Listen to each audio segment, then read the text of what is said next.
5월에 팔고 떠나라는 월가의 격언은 다시 한번 헛소리가 되고 말았습니다.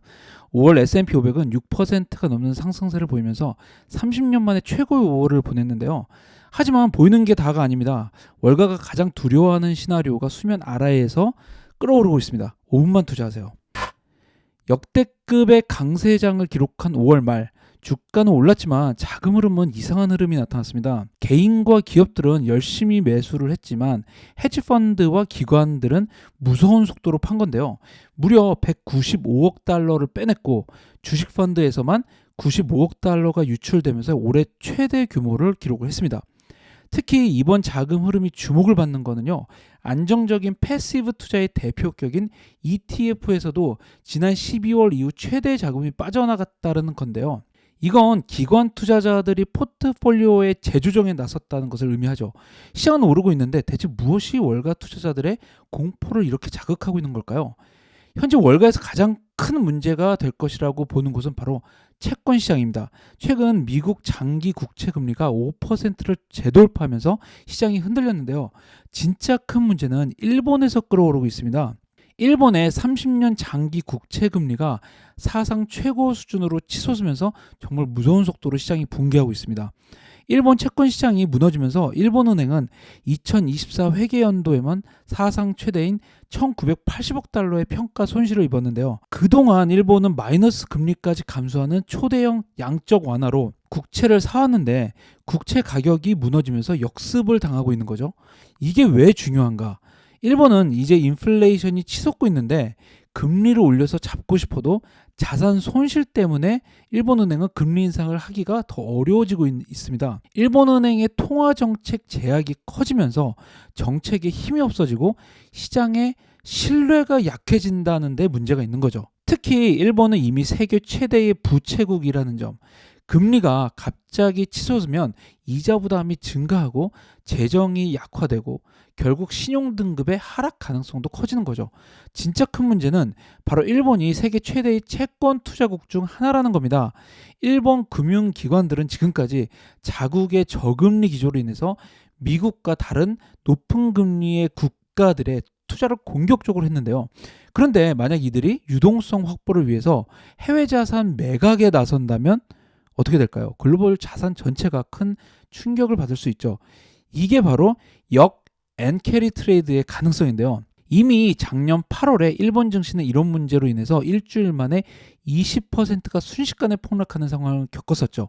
그런데 시장은 그때 당시보다 더 많은 자금을 순식간에 빼고 있습니다.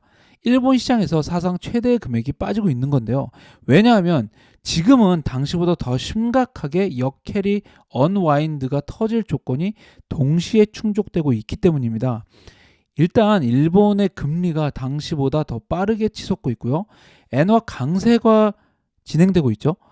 이러면 예전에 엔화가 약했을 때 샀던 글로벌 자산은 손실이 발생합니다. 투자자들은 환차손을 커버하기 위해서 더 엔화가 강해지기 전에 지금이라도 달러 자산을 팔고 엔화를 사려고 하겠죠. 여기에다가 해외 자산은 지금 트럼프 관세로 인해서 불확실성이 커지고 있는 상황입니다. 계속 가지고 있기 어려워지는 거죠. 일본 은행의 유동성 경색 가능성까지 확대되는 상황에서 역캐리 트레이드가 터질 조건이 동시에 충족되고 있는 겁니다. 미국에도 거대한 변화가 시작이 됐는데요. 연준은 지난 5월 의사록 공개를 통해서 지난 5년간 이어졌던 정책 프레임워크에 변화가 필요함을 시사를 했습니다. 이른바 FAIT, 즉 유연한 평균 인플레이션 목표 정책으로 시장을 하방을 여태까지 막았었는데요. 이 정책은 이 통화 정책을 이전에 인플레이션 평균으로 측정을 하죠. 그래서 즉각적인 대응이 어려웠는데요.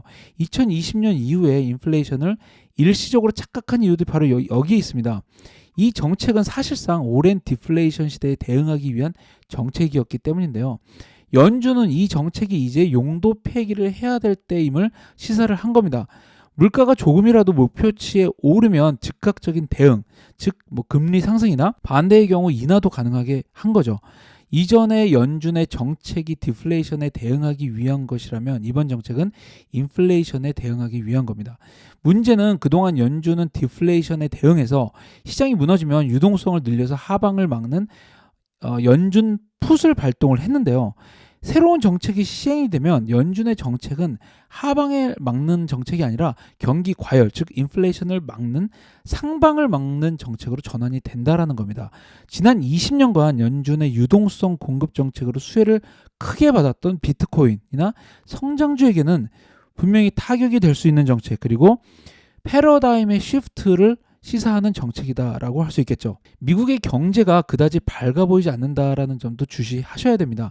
현재 주택 지수는 저점을 계속 내리고 있는 상황이죠. 부동산 시장은 금리 민감도 1위 산업으로 미국 경기에 민감하게 반응하는 선행 지표입니다. 집이 대부분의 사람들에게 최대 자산이라는 점도 이유죠. 지금까지 주택 시장이 침체에 빠지면 주식시장도 어려웠다라는 점을 감안할 때 현재 회복세를 곧이곧대로 보는 것도 너무 아니란 생각일 수 있습니다. 달러에 대한 숏 포지셔닝은 이제 역사적으로 가장 높은 수준, 즉 달러의 강세 전환을 의미하고 있고요.